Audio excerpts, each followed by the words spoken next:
Welcome to Media Rants. This is part two of my interview with Mike McCabe, the former executive director of the Wisconsin Democracy Campaign, the author of the fiction novel Miracles Along County Q, author of two other books, Blue Jeans in High Places and Unscrewing America, also author of the great Substack that I would urge everyone to look at called Abion House, E Abiyyan. Oh Ebiyyan. yeah, I'm sorry, it's the A sound. Ebiyyan, Abion House, and it's a Yeah. really great Substack.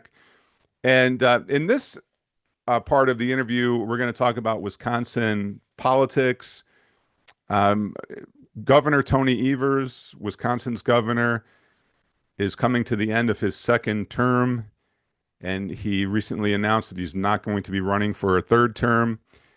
Mike, in 2018, you and other candidates ran in the Democratic Party primary that Tony Evers eventually won, and then he became governor. What were your concerns about Tony Evers in 2018? And in his two terms, has he exceeded your expectations? I don't know if I had any concerns about Tony. I mean, he is what he is. He had been elected to statewide office. He was state school superintendent. He always struck me as more a manager than a leader.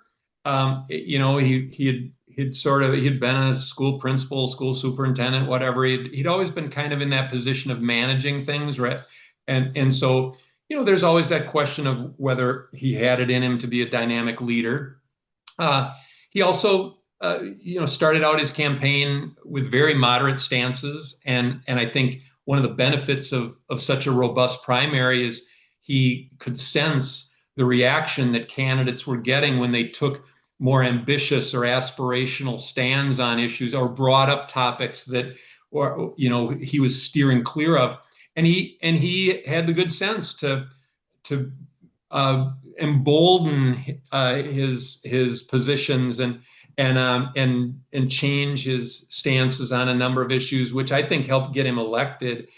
I was more concerned not with I was not so much concerned about Tony Evers and his presence in the race as I was concerned about the Democratic Party.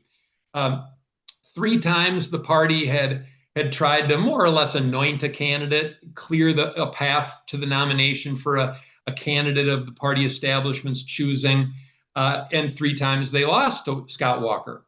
And I really felt that Walker had to go, and so I felt really strongly that there just needed to be a robust primary, and the party establishment is allergic to primaries. They Yeah. detest them, and they want to avoid them at all costs. And there's 1,000 ways that party insiders can sabotage a campaign or can put their thumb on the scale and help a candidate. But the one thing they can't do is keep you off the ballot. If Wisconsin's election laws have ballot access rules that make it really easy to get on the ballot. And so I figured if I can get on the ballot, and they can't stop me from doing that, and then if my campaign has enough appeal and starts to draw enough of a following, I can have an impact on this race. The party insiders can still prevent me from becoming the nominee, just as national party insiders prevented Bernie Sanders when he seemed to have a head of steam uh, behind him, and he looked like he had a path to the nomination, and they took steps to make sure that he didn't get it, both in Yep. 2016 and then again in 2020. They Uh, sure did. and I knew that they could do that, but they couldn't prevent me from being in the field. And even though they spent months trying to get me to drop out, they couldn't make me drop out. And so I just told them I'm going to be in there until the end. And I think that actually helped Tony Evers. I think the presence of people like me in the race, the kinds of issues I was raising, the kind of positions that I was willing to take, made him then adjust to that. And he took bolder positions and changed his stances on issues. The other thing that it helped him with is we for 11 months, 12 months, you had candidates going around the state traveling to one town after another, and in the local newspaper would show up, or the local radio station would show up, the local TV station would show up. They would interview you, and all these candidates were saying Scott Walker's got to go.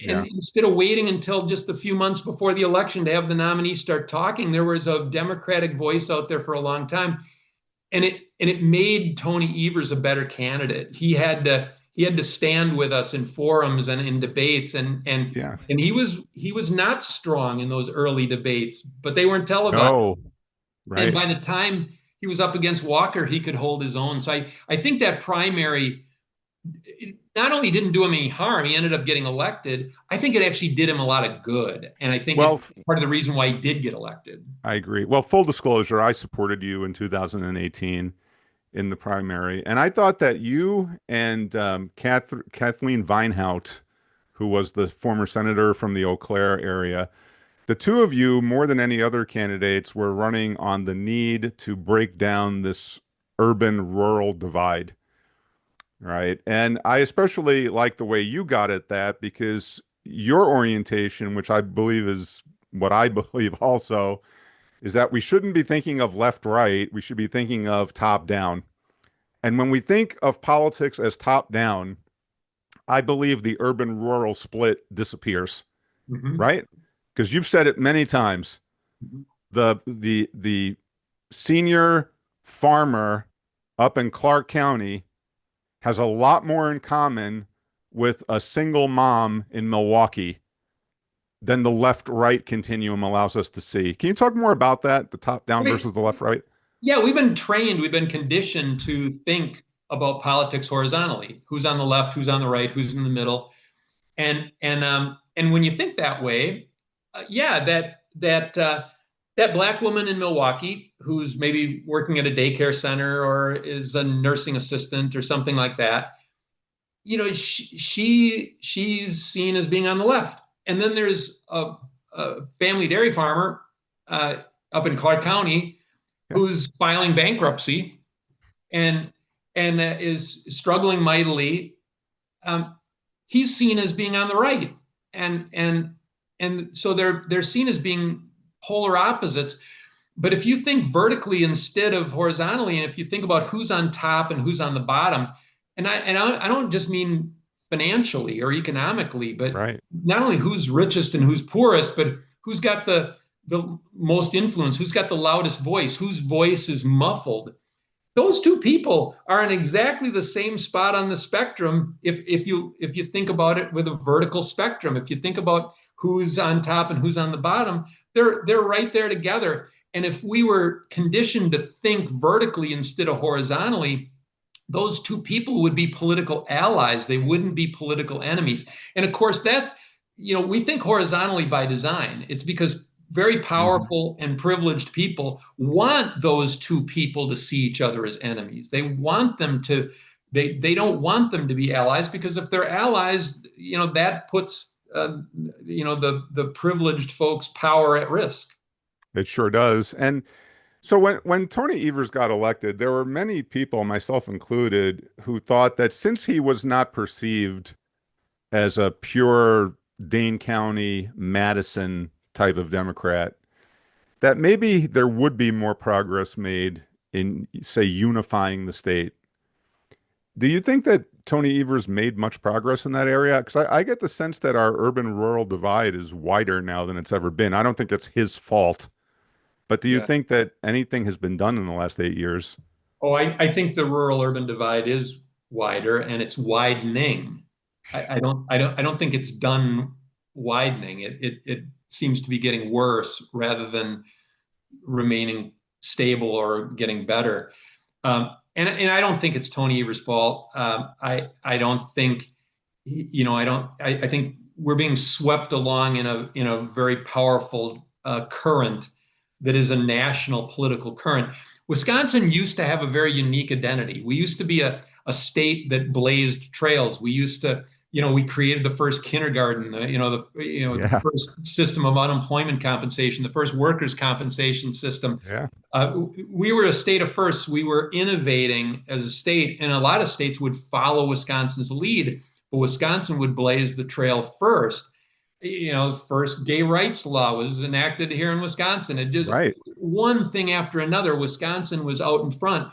Now I get the feeling like Wisconsin has sort of lost its imagination, and we're no longer thinking about blazing new policy trails.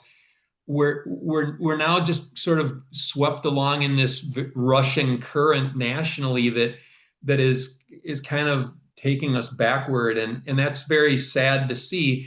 And I don't think that Tony Evers had any hope of being able to reverse the direction of the current, because it is a national phenomenon.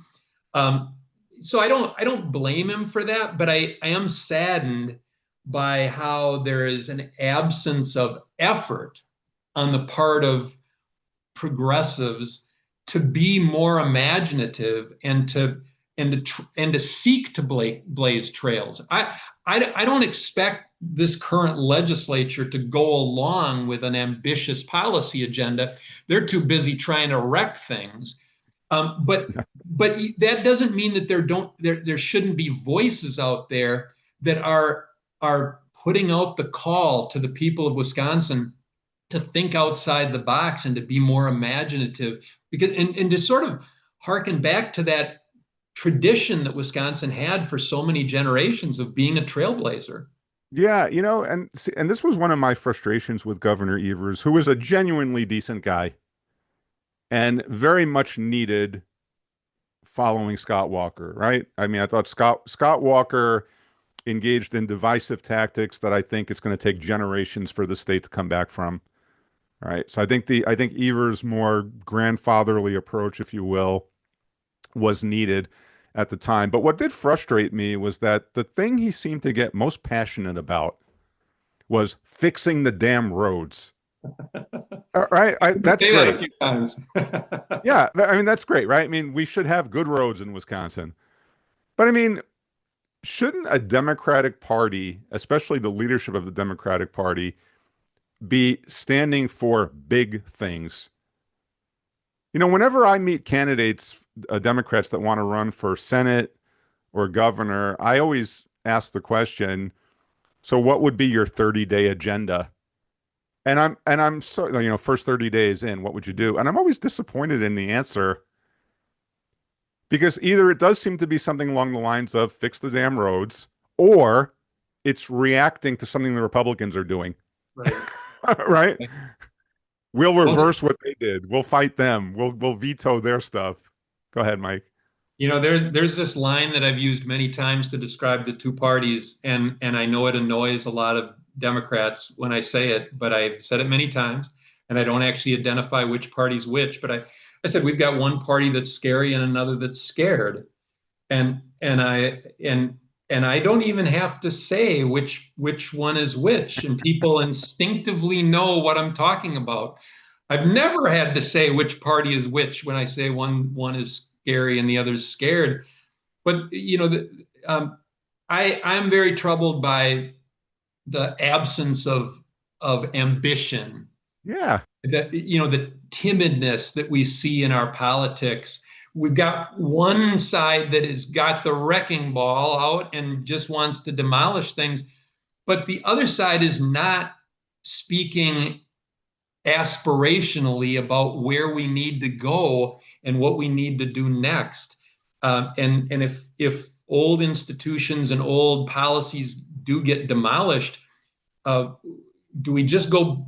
Do we just accept that we're going back to the 1920s or the 1890s, or do we say, okay, here's what we want to build. Here's the new architecture that we want to erect. And to me, if you think about what young families are struggling with, what working people are struggling with, it's stuff like housing affordability. It's access to health care, so you can afford to get medical attention if you fall ill. It's daycare. It's how do you raise a family with the cost of daycare, and it's access to true living wages. There's such incredibly grotesque economic inequality in our society right now. You've got billionaires who are rigging the system in their favor so that they can become trillionaires. and an awful lot of people are being left without the ability to, to have any hope of accessing the American dream. And so to me, if a Democrat's not talking about new and innovative ways to get at the housing crisis and make childcare affordable and make healthcare a human right that is available to everybody, so that that you don't have to go bankrupt just because somebody in your family falls ill.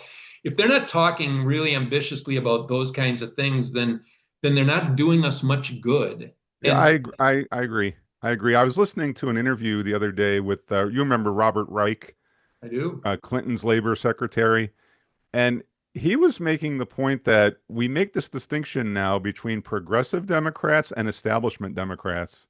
And he said, why isn't every Democrat progressive?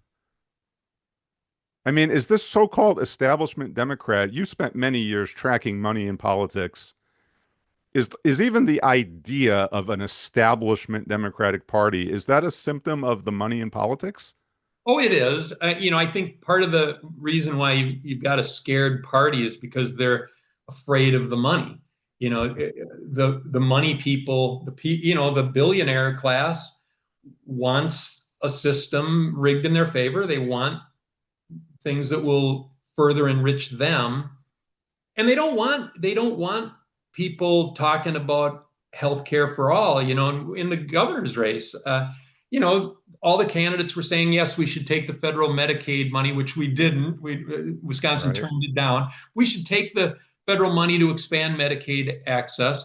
And I said, no, we should make our Medicaid program, known as Badger Care in Wisconsin, we should make it available to everybody. We should allow everybody to buy into Badger Care. And then slowly but surely, a number of candidates, and eventually even Tony Evers said, Badger Care for All is a pretty good idea. Now, he hasn't been able to bring it about. I don't know if he even believes in it, but he was Right. willing to at least say that. And I think it created a distinction between him and Walker that was enough to get him elected and send Walker into retirement. But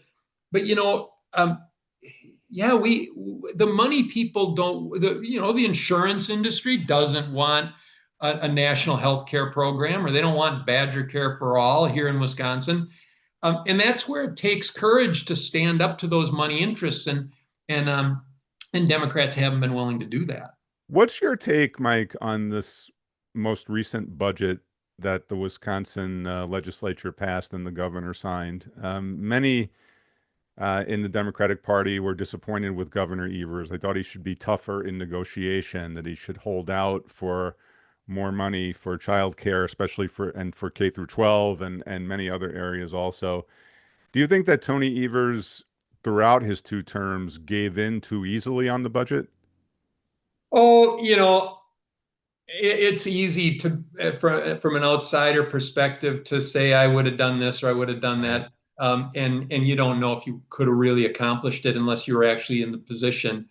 Um, but I get it.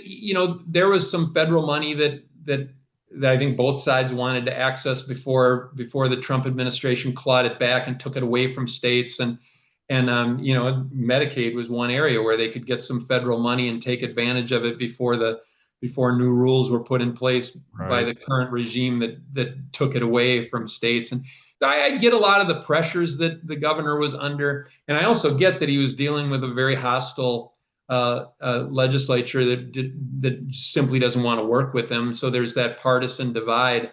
But I think the answer to all of that is to be willing to be a voice for dramatic change, Yeah. and to use the bully pulpit of the governor's office to at least articulate a vision of where Wisconsin should go.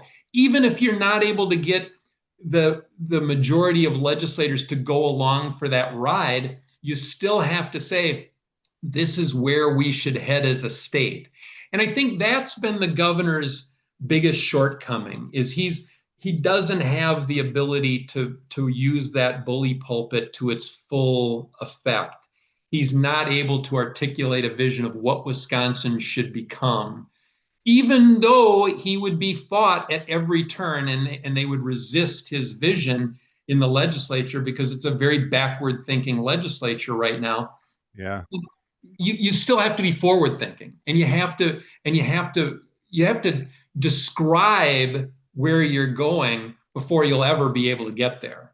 Yeah, I mean, Wisconsin was known as the laboratory of democracy. Our state motto is forward.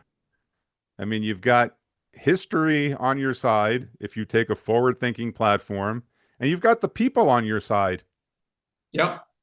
And it is Right. it is it is striking when you contrast what happens in Wisconsin to what happens on the national level. Trump just he takes liberties with executive power, and he just carves out new executive powers. If he doesn't get his way, he just makes up a way. And that fighting spirit is, I think, leading our country. He's taking us in a destructive direction. He's making us go backward. But the part that I like about that fighting spirit is it could be used to take us in a forward direction. It could be used in an ambitious and progressive way.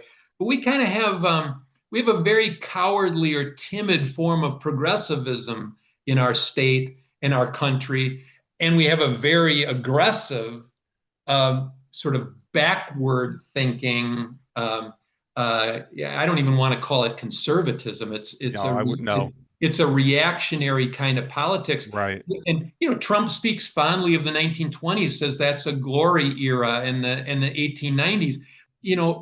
Both in the 1890s and the end of the 1920s, we fell into economic depression in this country, and working people were crushed. And people in Trump's class did just fine, but Did great. working people were crushed. And he wants to take us back to that. Well, no, we've got to talk about not where, we don't have to pick some past period that we think is a You know, glory period. We need to imagine a new glorious era in the 2030s or 2040s. and this is where I get really upset with the establishment media because when you've got a president that's calling for a return to the robber baron era, right? Yeah. Working people squashed, massive wealth, tremendous inequality, no civil rights, put down of labor movements, and so on. When you've got a president actively calling for that, and the mass media just won't expose that. I mean, to what extent do you think the mass media in this country are enabling some of the worst of, say, the Trump administration? Well, I was trained as a journalist, Right. and I've worked as a journalist, and I understand the business. I have some sympathy for reporters because whenever there's bad news for Trump, that's exactly when he says something or does something really outrageous because he knows that he can change the subject. And I sympathize with reporters because if the president of the United States does or says something outrageous, they feel a duty to report it, but they're being played. Trump is using them for his own purposes, and so. But I get their dilemma. They feel an obligation to report an outrageous action or statement by the president of the United States, but I think it probably also dawns on them that he's doing it. He's using them to deflect from other bad news.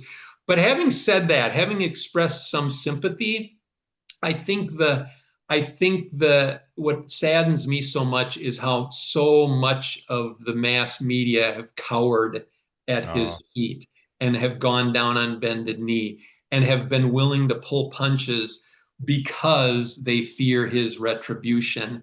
And if there's ever been a moment where that industry needs to stand together and fight like hell, it's this moment right now. This is as big a crisis for the media as I've seen in my lifetime, and it's a moment when they have to say, all right, this is fighting time, and we're gonna get more aggressive. And when he talks about the 1920s or the 1890s, we got to tell people what happened in the 1920s and the 1890s. We've got a right. duty to alert the American people to where he wants to take us.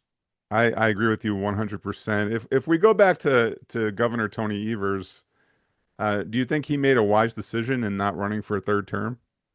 Oh, I don't know.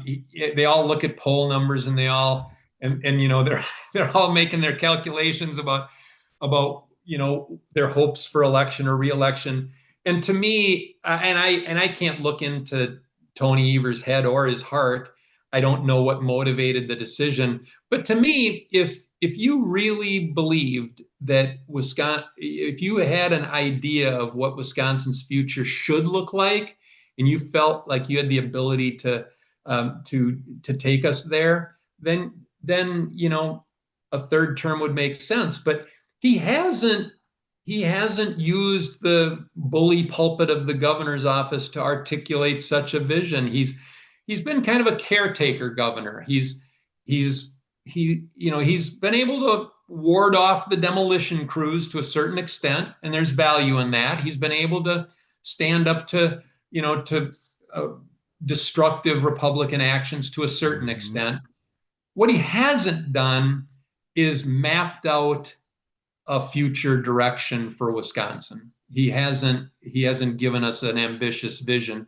And so, I I think he served a certain purpose. I think he was a calming influence. I think Yeah. is sort of what you were describing. I think he was kind of a calming influence at a time where the previous governor had done so much to just rip the state apart and put people at each other's throats. And there's value in that. But I think that it's time for an infusion of new blood, and whether the Democratic Party is willing or able to bring about that kind of an infusion is another question. Well, so I'm assuming there's going to be a robust primary now. I think there are already two or three people have Yeah, announced that they're running. I think Milwaukee County Executive David Crowley, I believe, is going to be in the yeah. race.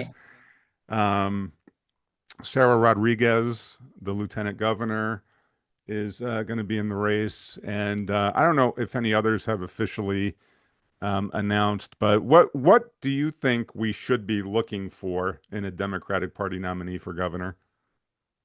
I think that you got to have somebody who is willing and able to spell out for people in plain terms what kind of state Wisconsin has the ability to become.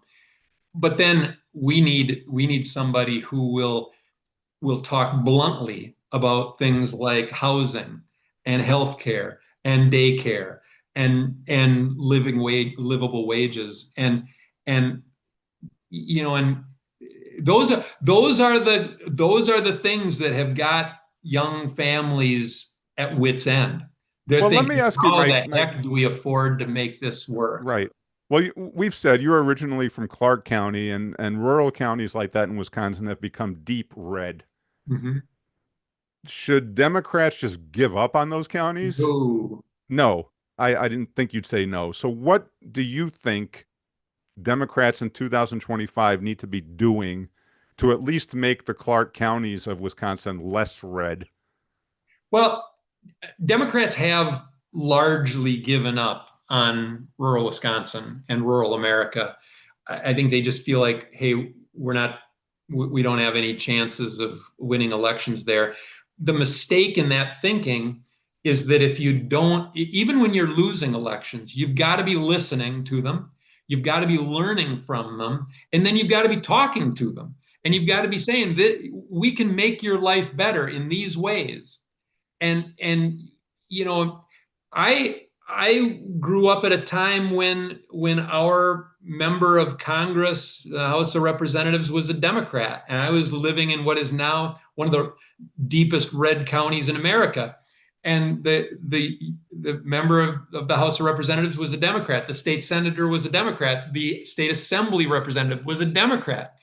And I remember when Democrats were not only competing but competing successfully in what's now Trump country. And the only way that they're going to get back to getting Democrats elected there is if they compete there. They Yes. go and listen to people, and they learn from people what they're struggling with, and then they respond to it. But if they just take an urban agenda out to rural America and say, here's what we stand for, rural folks are going to say, what's in that for us? You don't understand us, and you're not talking about any of the problems that we're facing. And so yeah, it I don't expect Democrats to turn this ship around in rural America anytime real soon. But the way you start is by going out there and showing that you care. And that's what I've seen an absence of. And it was one of the reasons why I ran for governor in Right. 2018. And when you look at primary election results, most of the Democratic vote comes out of Milwaukee and Madison. So I get it. If I had listened to the consultants, I would have spent all my time traveling between Milwaukee and Madison and just being a constant presence in those two places. Instead, I went to all 72 counties. Yeah. I traveled the state because I think that's what Democrats have to do if they're going to be successful down the road.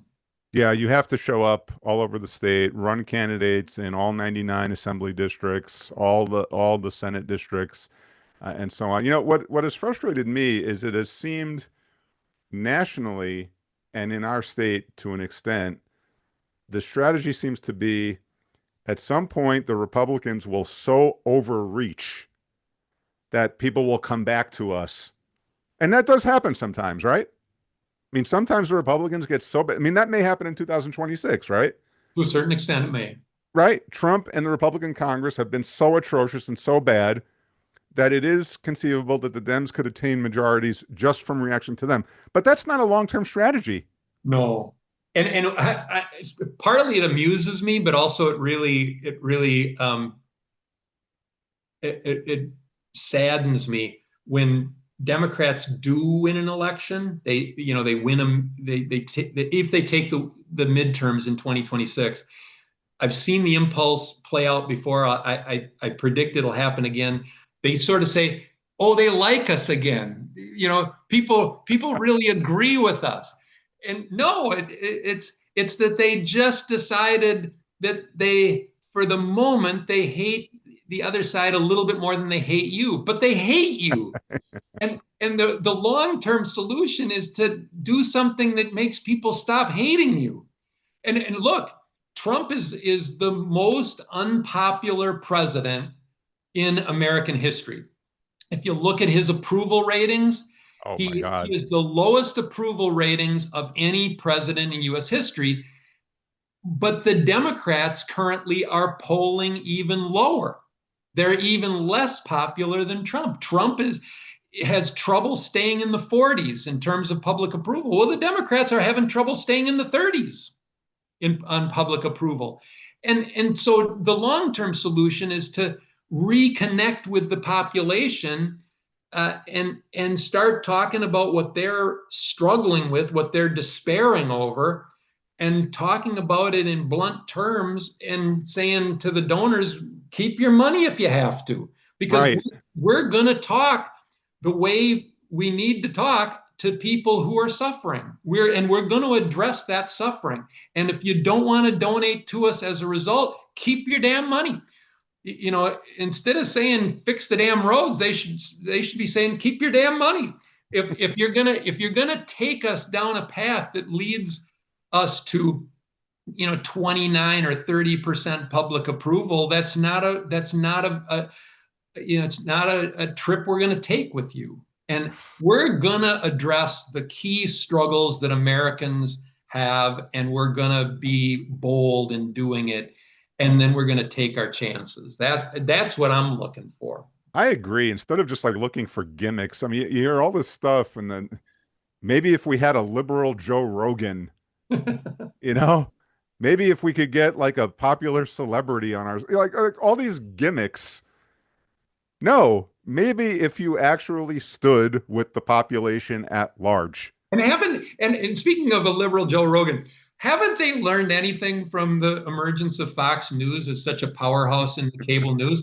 They tried to create networks of their own, and they didn't work.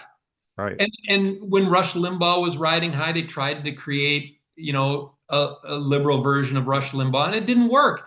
So they've got to find their own ways of connecting with people. But I think it starts with showing people that you understand what they are, you understand the root of their suffering, and that you're willing to talk bluntly about how to help solve these problems. And yeah, none of the gimmicks are going to work, and it certainly isn't going to. If they do win the 2026 midterms, which they may, because the party in power does tend to lose seats in midterm elections. If they come out of there and say, see, everything's good, the public loves us, they're making a huge miscalculation. I They think are not, I they are not well regarded right now. now what gives me hope, Mike, and we can close out on this, and I think you agree with me on this. What gives me hope is the youth, right? I think that the younger generation gets put down as apathetic, as technology obsessed, and that, I mean, as a college teacher, that's not what I see. Hmm. I see people that are very passionate about what's going on. They often have difficulty, as we all, finding a place to fit into that. Right. How do I fix it? But I just have this great optimism that the generation coming up really wants to change things for the better. What's your take on that? Amen to that. The stereotype about Gen Z, that I just I don't buy it, because it doesn't ring true when I interact with young people in that generation. I do think that they can read the handwriting on the wall. They know what's going on. They are not apathetic. They are not ignorant. They're really sharp. They're a sharp bunch, and they care, and they care deeply. And yes, that leaves them despairing about the future of the country, because they see the country wanting to go backward instead of forward. They see the country sort of treading water at best, and they see these national emergencies that need to be addressed, and they long for that change. They will find their voice, and I think they will eventually find their way into positions of authority. And I think it'll be a transformational generation. I find great hope in that thought as well. Yeah, and I think the Democrats need to be very careful with this, because if you look at someone like Mamdani in New York City, 33 years old, charismatic, smart guy, fierce resistance from the establishment Democratic Party, which I think is a really bad tactical move. I mean, Paul Krugman, who I admire, the economist, I know you're familiar with his work. Yeah. He said something that I thought was right on target. He said, look, he said, if the National Democrats want everyone to support these moderate candidates, say for US Senate and for president, you then have to support the progressive candidate when they're on the ballot, right? You can't like force everyone into this so-called moderate. I mean, that doesn't work for a lot of voters, Yeah. right? Yeah, and I saw it here in Wisconsin. I experienced some of it firsthand. Yes, you did. But on a much grander scale, I watched what Bernie has experienced, and you see it play out with Mamdani. To me, one of the most talented politicians on the national scene in America, to me, is AOC. Oh, yeah. Alexandria Ocasio-Cortez, whatever it is, she has it. She has an ability to connect with people. She has an ability to cut through all the garble and make a human connection with people.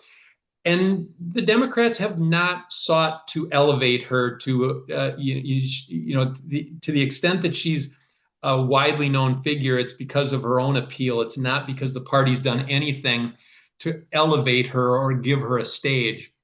They even denied her a chairmanship in a House committee, and put this old guy in, who nobody's ever doesn't even know, in that place, because they had to, they went with seniority. Who, I think rest in peace, died of terminal cancer several months later. right, right. And to me, she is a tremendous political talent.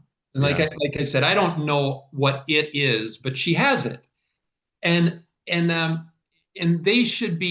party should be actively helping nurture the careers of politicians like that. They shouldn't be fighting Mamdani in New York. I don't know that much about him. I don't know that much about New York politics, but I know Wisconsin politics, and I have a pretty decent vantage point on national politics. And when I see what has happened with Bernie Sanders or with AOC, what has happened to similar figures here in Wisconsin, that doesn't bode well for the party's renaissance. I think you've got to embrace figures like that, try to not try to push them off stage. No, I agree completely. I mean, when Kamala Harris became the nominee, and she spent so much time in Wisconsin with Liz Cheney. Now, nothing against Liz Cheney. I think she's been heroic as a Republican going against Trump. But I think you need to spend a little bit more time with the progressives in Wisconsin and in other states. I don't think she got much mileage from campaigning with Liz Cheney.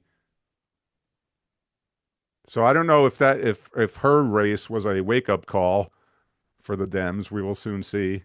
Yeah. But I thought that 2018 would be something here in Wisconsin that would make the party finally realize that maybe primaries are not scary, that they're not harmful, that they actually can be helpful. Because after losing to Walker 3 times, they beat Walker. But Right. then in the next U.S. Senate race, they did the same darn thing, and they cleared out the field and sort of steered it all in the direction of a nominee who ends up losing to Ron Johnson. It, Well, it and crazy. Yeah, and I think Mandela Barnes got hurt by not having the primary. yeah, to me, Mandela was harmed by the party's maneuver, and if he had a hand in it, then I think it was unwise. But I trust that he didn't have a hand in it, and that others within the party wanted that to happen.